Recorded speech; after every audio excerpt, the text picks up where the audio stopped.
dia a todos. Agora eu vou fazer minha vez de mestre de cerimônias. E gostaria de chamar à mesa, como já anunciado pela professora Mônica, no próximo nosso tema, de contratos no direito internacional, o professor Vladimir de Oliveira, professor titular da Faculdade de Direito da Universidade Federal do Mato Grosso do Sul, e o professor Gustavo Assede Ferreira, professor associado aqui da faculdade. Muito obrigado. Eu gostaria, antes de mais nada, de cumprimentar a nossa querida diretora, a professora Mônica Herman, aos palestrantes aqui presentes, nossos amigos, à audiência e ao meu colega de mesa, professor Vladimir. O tema do direito contratual, dos contratos no direito internacional, ele não é, obviamente, tema novo, mas também, podemos dizer, ele acompanha a economia mundial desde sempre, desde a formação do processo civilizatório, da constituição das cidades, do Estado. A questão dos contratos sempre foi uma questão bastante relevante, porque era determinante para, obviamente, as trocas comerciais. Então, mesmo se a gente não considerar, porque há duas considerações breves sobre o corte do direito internacional. Nós podemos compreender o direito internacional como nascido da formação do Estado Nacional moderno, como a maior parte dos historiadores do direito internacional assim o entendem, né? Direito internacional hoje é aquele posto a partir da formação do Estado Nacional moderno. É assim que se compreende a tradição do direito internacional de um ponto de vista majoritário, né? Mas há também um outro tipo de pensamento que entende que, em que pese o Estado hoje seja o Estado nascido no Estado Nacional moderno, é bem verdade, mas que sempre houve um direito internacional em outras formas de Estado. Quem quiser estudar um pouco esse tema, essa visão minoritária, que eu só estou citando aqui porque eu dela comungo, obviamente, né? Senão eu ocultaria, né? Óbvio, né? Quem quiser estudar um pouco esse tema, há dois bons autores sobre isso, e você consegue material deles ainda com algumas facilidades, em que pese sejam autores da história. O Jörg Stadmüller e o Trujillo Serra. São dois bons historiadores do direito internacional que têm essa visão de direito internacional como algo que nasce e se desenvolve, obviamente, com o processo civilizatório desde o início dos tempos, né? Seguindo ou não essa lógica, os contratos são importantes porque são os contratos os grandes instrumentos de circulação da riqueza, né? Você tem que ter uma segurança jurídica para comprar e vender algo. A segurança jurídica é inerente ao negócio, né? E são os contratos que definem as regras, o objeto, o valor, o tempo, né, desse negócio. Estou aqui citando... e mais... No modelo que me deram aqui na palestra, eu poderia falar de outros tipos de contratos, né? Mas eu vou ficar aqui no modelo estrito sensu de contratos em regra, contratos comerciais, né? Poderia falar de outros tipos de contratos também. Alguns autores falam bastante sobre isso, alguns mais atuais, outros mais antigos. Da minha formação de doutorado, que vem de Santa Catarina, Rio Grande do Sul do Brasil, nós podemos citar a Cláudia Locatelli, que fala bastante sobre isso, o Eric Vidigal, que é um autor mais recente, que trata bastante do tema, o Arno Dalry Jr. Há diversos autores que tratam do tema e são hiperacessíveis até em bases online. Na arena internacional, os contratos, eles unem partes a partir de algumas linhas, né? Em primeiro lugar, eles unem partes que estão submetidos a jurisdições distintas, por óbvio, né? Senão não seriam contratos internacionais. Em segundo, pessoas que estão sob leis processuais distintas. Em terceiro, pessoas que estão sob leis materiais distintas. Isso, obviamente, vai além dos limites impostos à disciplina do direito internacional privado. A gente que tenta seguir um rigor técnico, obviamente, tem em direito internacional privado o conflito de leis no espaço, pura e simplesmente. Na doutrina clássica do professor Irineu Strenger, no capítulo do objeto, né? Eu estudei assim, foge ao meu sentido discussões de jurisdição, por exemplo. Eu entendo que as discussões de jurisdição são importantes em uma palestra como essa, mas não para definir o objeto da disciplina. É a mesma questão da denominação, que também, para mim, o professor Irineu Strenger e o professor Jacob Dollinger, né, pacificam no direito brasileiro. Né? Mas, muito bem, feita essa distinção, então nós temos que definir, dentro da legislação, e a minha palestra, de maneira parva, pretende apenas definir a legislação sobre o tema, eu vou tratar especificamente de autonomia da vontade. Como a legislação trata a autonomia da vontade. Né? Como ela é tratada nos contratos internacionais. Em primeiro lugar, além de estabelecer objeto e valor do contrato, a autonomia da vontade, por exemplo, ela define eleição de foro, né? A autonomia da vontade das partes, ela deve definir forma de solução de controvérsias. Eu posso muito bem dizer que o produto que eu estou vendendo para o Alessandro, eu aqui no Brasil, em tese, né? E ele em Hamburgo, que o café a ser torrado, né, em caso de conflito, será dirimido pela CCI Paris, ou pela CCI Nova York. Né? Isso é uma autonomia da vontade de eleição de foro. Muito bem. Né? Vamos analisar a eleição de foro não, mas a autonomia da vontade como um todo, à luz do ordenamento jurídico e internacional. Né? No Brasil, o que define, em primeiro lugar, sobre o tema da autonomia da vontade no contrato internacional, nós temos o quê? Em primeiro lugar, a definição de eleição de foro, forma de solução de controvérsias. Quais são os artigos e qual a legislação aplicável a isso?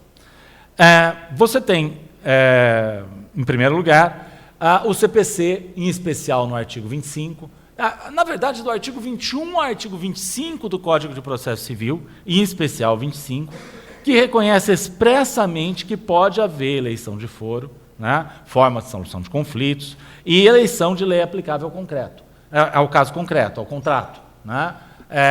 É pacífico isso hoje. E há um artigo que eu queria indicar, muito bom, na revista de processo, no volume, eu anotei aqui, no volume 253, que é um artigo, eu não vou citar o mestrando, o ato falho, porque agora eu não vou me lembrar, mas é um artigo que o professor Zé Augusto Fontoura escreveu com um mestrando em 2016, que é brilhante em dissecar o artigo 25 e o seu sentido e a sua interpretação do Código de Processo Civil.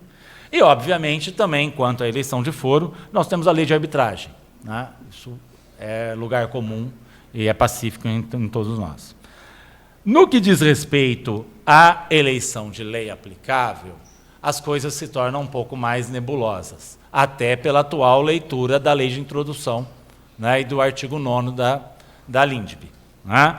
Para a questão de lei aplicável, na fonte interna, que é o que mais nos importa, né, nós temos a autonomia da vontade do artigo 2º da lei de arbitragem, até aí tudo bem, nenhuma novidade. Né?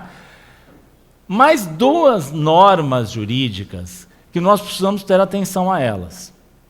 A do artigo 9º da LINDB, né, que mantém o brocar do locus regit actum, né, como único, a leitura fria do artigo 9º, como único critério de conexão nos contratos internacionais, e o artigo 78 do Código Civil. Porque, na verdade, e é essa a minha comunicação, há uma dicotomia clássica que só ficou mais,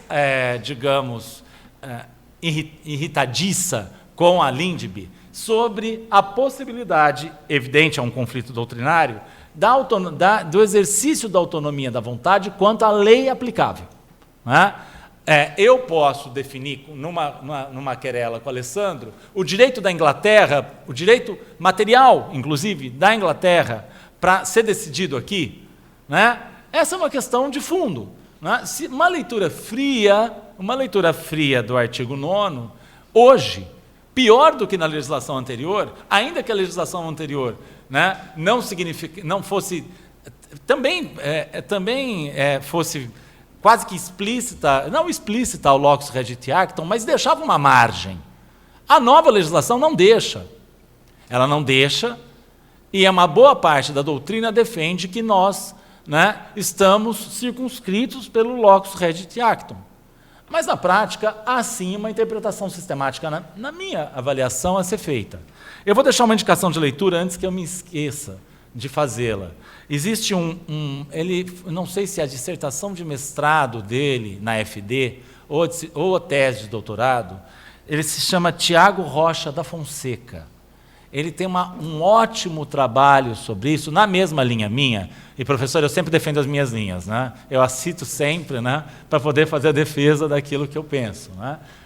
Como todo mundo, por sinal. Né? Na minha linha, ele consegue dissecar como interpretar o artigo 78 do Código Civil com o artigo 9º da LINDB, da LI. Eu prefiro sempre chamá-la de LI. Bom, o que diz o artigo 78 do Código Civil? Nos contratos escritos, poderão os contratantes especificar domicílio onde se exercitem e cumpram os direitos dele resultantes. Nada mais é que uma releitura do artigo 42, salvo engano, do antigo Código Civil, do Código Bevilacqua. Né? É uma releitura. Muito bem. Bom, então, Gustavo, isso já existia antes. Sim, perfeitamente. E também antes, alguns defendiam que o artigo 42, em uma análise sistemática, uma interpretação sistemática com a lei de introdução, obviamente, garantia a autonomia da vontade no direito material. A autonomia da vontade quanto à aplicação da lei material. Né? Mas há uma questão importante aqui. Nós podemos buscar, na minha opinião, a defesa do artigo 78 da sua aplicação no espírito do artigo 78. Como muitos defendem, o próprio autor desse trabalho defende, o artigo 78 ele é inspirado, óbvio, ele é uma releitura do 42, então ele é ainda uma luz do Código Bevilacqua até os nossos dias, mas muitos entendem que o Código Bevilacqua se baseia para o artigo 40, para ter mantido e escrito o artigo 42, no artigo 32 do esboço, de Augusto Teixeira de Freitas.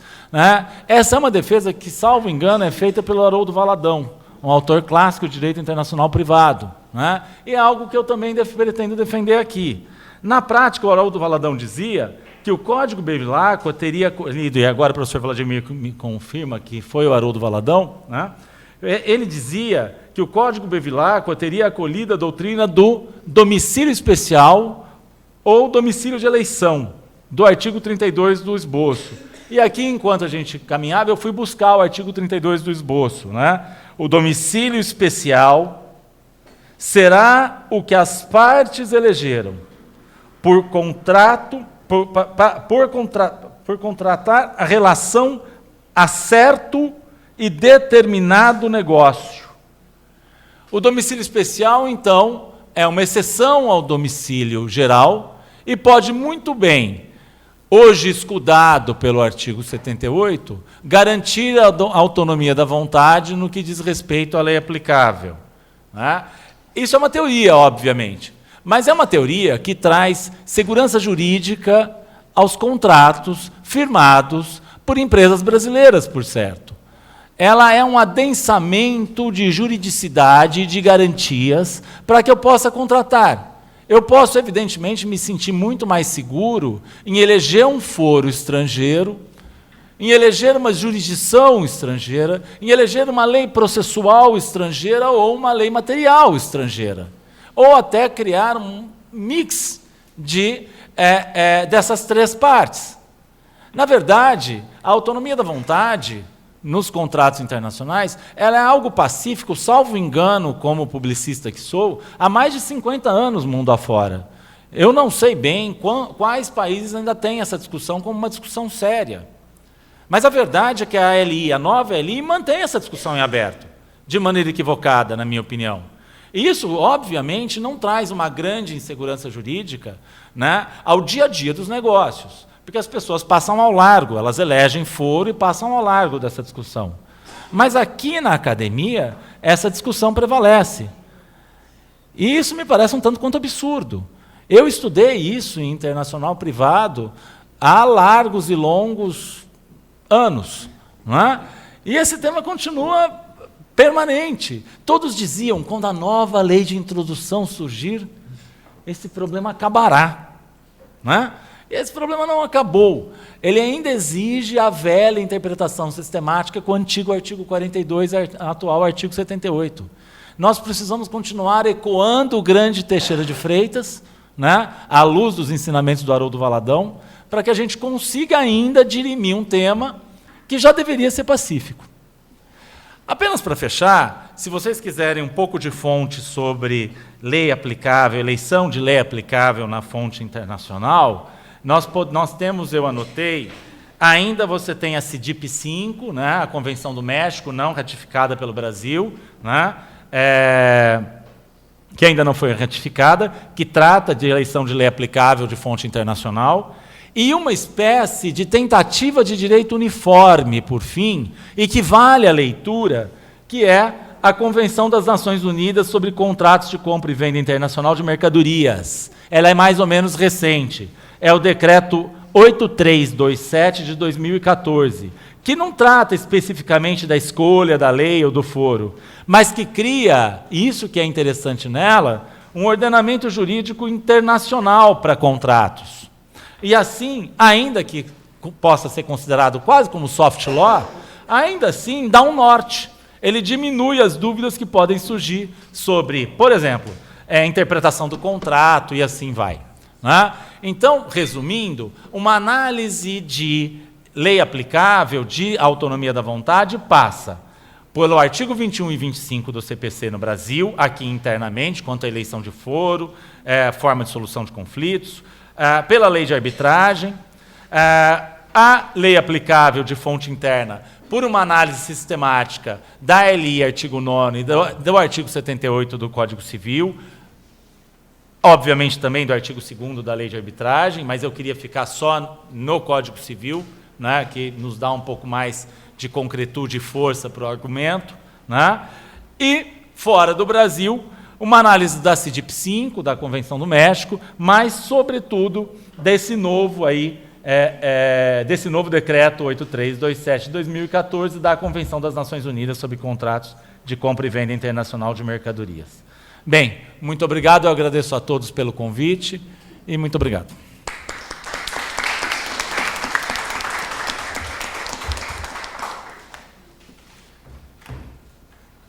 Bom, inicialmente gostaria de dar bom dia a todos, cumprimentar o professor Gustavo Assede, né? Novamente é um prazer ouvi-lo, né, professor, e ver, né, ou seja, todas essas perspectivas de análise, né, tanto na parte de direito público quanto na parte de direito privado. Né, o professor aprofunda bem a questão, né, até porque, né, na parte de direito internacional privado, na verdade, a gente tem conflito, né, de leis, né, na verdade. É bem questionável, inclusive, o próprio nome da disciplina. Né, e aproveitar para cumprimentar a professora Mônica Herman, né, a professora Maísa também, né, em nome de quem gostaria de cumprimentar todos os professores aqui presentes, dizer que é uma honra e um prazer estar novamente aqui em Ribeirão Preto, participando de um evento tão importante e que traz, né, grandes aprendizados, né, e que a gente depois leva, a gente anotando rapidamente aqui para meditar depois com calma sobre todos os pontos levantados. Né. Nesse sentido, eu trouxe aqui, e foi interessante, porque, sem combinar com o professor Gustavo, ele já avançou em grande parte aqui do que eu iria expor, então, acho que me sinto bem contemplado, né? E eu posso tentar focar um pouquinho mais numa parte específica dos contratos internacionais que tem me preocupado, até porque, cada vez mais com o processo de globalização, algumas dessas cláusulas que são típicas de contratos de longa duração do comércio internacional têm sido utilizadas no dia a dia, por incrível que pareça, dos contratos de direito doméstico. Né? Então, nesse sentido, né, é importante que a gente procure, pelo menos na minha opinião, dissecar e estabelecer algumas diferenciações que me parece que durante o passar dos anos, algumas questões não foram aprofundadas ou talvez mal traduzidas, e isso traz algumas instabilidades, né, na parte contratual, né.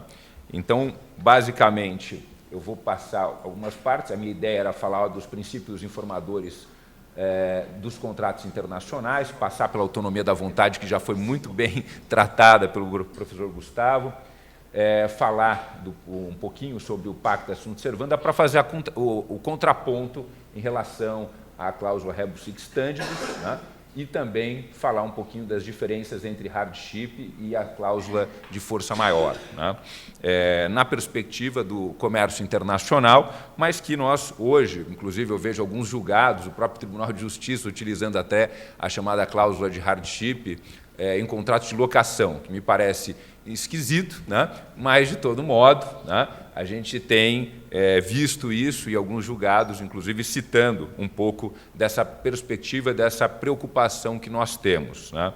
Para aqueles que não sabem, até para chamar a atenção um pouquinho e explicar o que seriam essas cláusulas de hardship, né, essas cláusulas de hardships nada mais são, né, do que cláusulas que trazem uma solução em caso de endurecimento das condições. Quando nós pensamos em contratos de longo prazo, por exemplo, o contrato da construção de uma hidrelétrica, uma termoelétrica, que você vai passar, inclusive, com risco político, né, greves, etc., né, é natural, e muitas vezes essas cláusulas não são estabelecidas nem por juristas, mas por engenheiros, né, que estabelecem equações matemáticas para que você consiga equilibrar o contrato, por exemplo, o risco de subida de dólar, atualmente a gente está passando por isso, às vezes aumento do preço de petróleo, do cimento, dependendo de quais são aqueles insumos mais relevantes para aquele determinado tipo de contrato, né? Então, dependendo do contrato, você consegue analisar determinados elementos dentro desse contrato que podem, eventualmente, num período longo, né, ter um aumento e inviabilizar o contrato, né.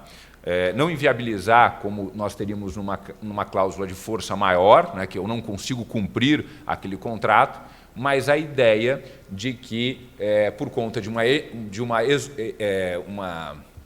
onerosidade excessiva, aquele contrato, né, constitui uma perda para aquela pessoa que tem que cumprir e não efetivamente um ganho, como ela pensou no início do contrato, né. E pensando um pouquinho, né, vou passar aqui um pouco para frente.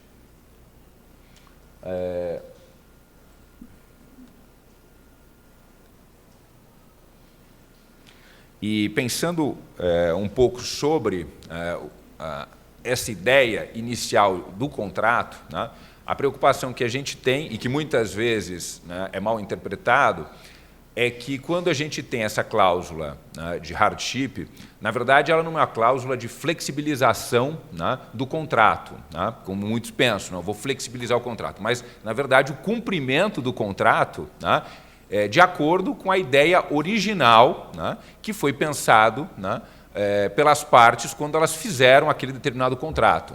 É óbvio, né, mas é importante dizer que ninguém contrata para ter prejuízo, né? Então, as partes, quando contrataram, imaginaram que teriam ganhos, cada uma dentro da sua perspectiva, né? E, eventualmente, por mudanças na circunstância do contrato, você tem, né, a inviabilidade. Por exemplo, por conta de uma greve, né, eu não posso utilizar os portos, mas eu posso utilizar os aeroportos, né? Então, eu poderia exportar veículos por aviões e não por navios, mas os senhores imaginam o custo de uma exportação por aviões ao invés de navios, né? Então, não inviabiliza totalmente o contrato, mas cria uma onerosidade que, do ponto de vista da lucratividade, né, você traz como resultado essa inviabilidade, né?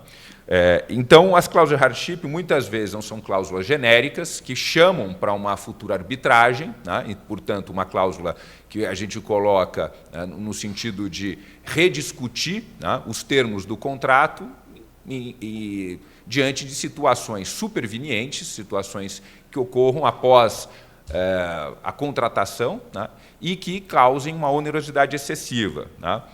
Mas qual que é o ponto em que ela diferiria, que ela teria uma diferenciação em relação à teoria da imprevisão, por exemplo? me parece que justamente no termo técnico, e é isso que tem causado uma grande confusão, tanto na doutrina quanto principalmente na jurisprudência, em relação ao termo imprevisibilidade. Né? Porque os senhores vão concordar que se eu consigo fazer uma regra matemática, né? Uma expressão, né, do que são os elementos essenciais, ou, eventualmente, numa cláusula expressa, eu cito quais são as partes sensíveis e quais são os riscos daquele contrato, e nenhuma das partes assumiram, né, a responsabilidade por conta daquilo, né, eu não posso dizer que aquilo era imprevisível. Né? Mas o que eu posso identificar, e aí me parece, né, a principal discussão da minha fala de hoje, né, que é não a imprevisibilidade, mas uma baixa probabilidade que aquilo acontecesse. Então, vamos imaginar a greve dos caminhoneiros. Né? Num país como o nosso, é óbvio que a gente não pode imaginar que uma greve dos caminhoneiros não vá acontecer, que é imprevisível, né? Mas que, num determinado momento, aquilo existe uma baixa probabilidade de acontecer. A explosão do dólar, né? Ou seja, num determinado momento, para o homem médio, né? Ou mesmo para os nossos economistas, né? A maior parte das casas previa o dólar, né? Num determinado valor. E, de repente, né? O dólar ele chega numa magnitude extremamente incompatível com o que era imaginado. Então, nesse sentido, aquilo não é imprevisível, né? Mas existia uma baixa probabilidade e nenhuma das partes assumiu, né? Elas identificaram que era possível, e por isso que teríamos a hardship, mas nenhuma delas assumiu o risco por conta daquela ocorrência. Né? E quando nós entendemos que é uma baixa probabilidade, não uma imprevisibilidade, a configuração da hardship fica muito mais fácil de ser identificado e mais difícil de ser contestado. E traz uma maior segurança jurídica para que as partes sentem, negociem, né, e tornem viável o cumprimento daquele contrato. Porque, senão, uma das partes que teve um ganho, né, exponencial, né, vai querer cumprir daquela maneira, né, que, então, foi modificada da forma pactuada, e, por outro lado, a parte que teve a onerosidade excessiva simplesmente vai querer descumprir aquele contrato porque ela vai acabar, muitas das vezes, tendo prejuízo. Né? Nesse sentido, né, a gente coloca, né, ou seja, de uma parte inicial, que no direito do comércio internacional, que é um ramo do direito internacional privado, né, essas cláusulas, né, tanto de exoneração de responsabilidade como a ideia de cumprimento, né, diante de modificações que aconteceram por conta de longos prazos, né, no desenvolvimento desses contratos, né, elas visam proteger relações internacionais de mutações supervenientes. Portanto, o elemento, né, superveniente é importante. Possibilitar também a efetiva execução da obrigação contraída, porque senão ela não será cumprida, porque a parte prejudicada, né, não vai ter interesse, né, em cumpri-la. E a ideia que me parece principal é manter não apenas o equilíbrio contratual original, negociado, mas, sobretudo, o objetivo das partes. Né? Por isso que aquela parte, né, dos considerandos, as ideias iniciais, nós conseguimos medir, né, a vontade, o porquê que as partes pactuaram aquele determinado contrato. Né? É interessante quando a gente observa essas ideias, né, porque muitas vezes alguns autores entendem que essa parte introdutória não tem valor jurídico, mas me parece extremamente significativo, porque existe uma divergência entre a economia, né, e o direito em relação ao que é o lucro. Né, para determinados...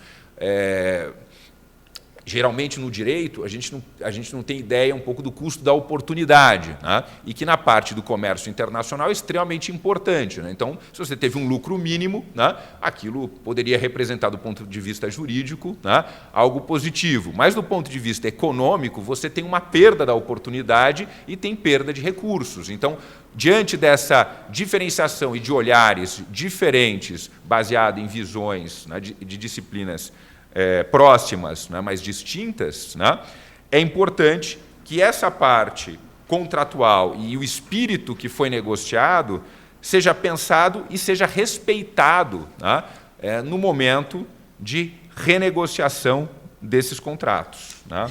Então, são essas cláusulas que nós chamamos de cláusulas revisionais, que possibilitam as partes reavaliar as obrigações contraídas e suas condições de execução, né, quando ocorram, né, modificações substanciais e das circunstâncias iniciais do contrato, alterando, portanto, o seu equilíbrio e a forma que o seu cumprimento, né, possa trazer uma onerosidade excessiva para uma das partes, né, e, por outro lado, um ganho, muitas vezes, né, não pensado e não previsto para outra parte, né.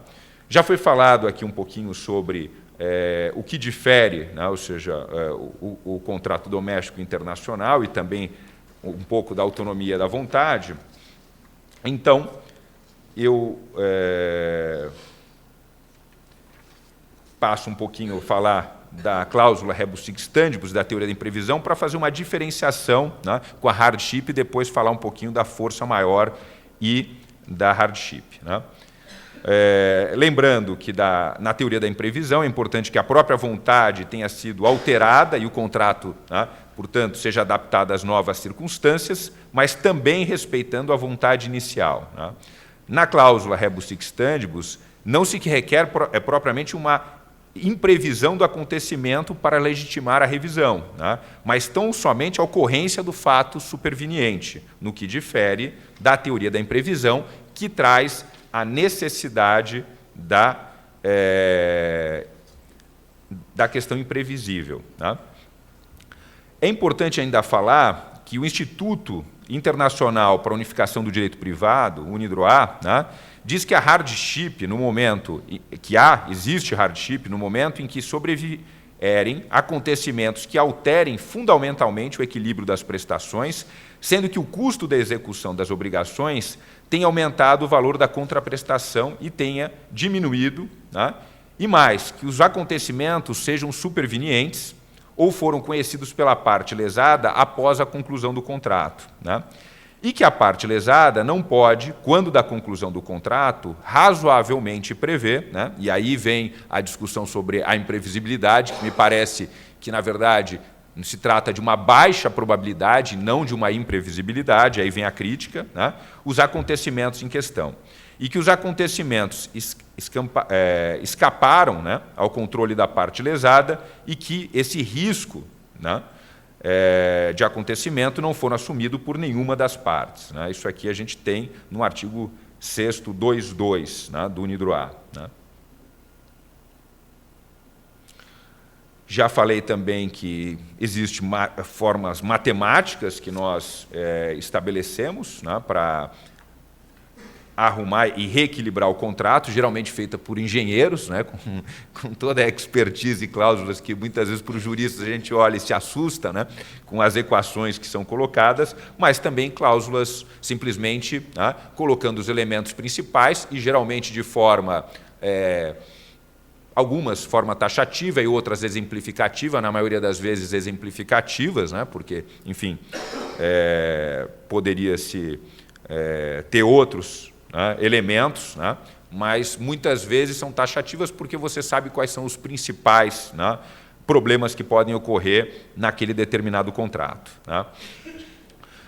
Por fim, para estabelecer uma diferenciação, né, que eu faço aqui entre hardship e força maior, né, podemos dizer, né, e aqui acho que adiantar um pouquinho,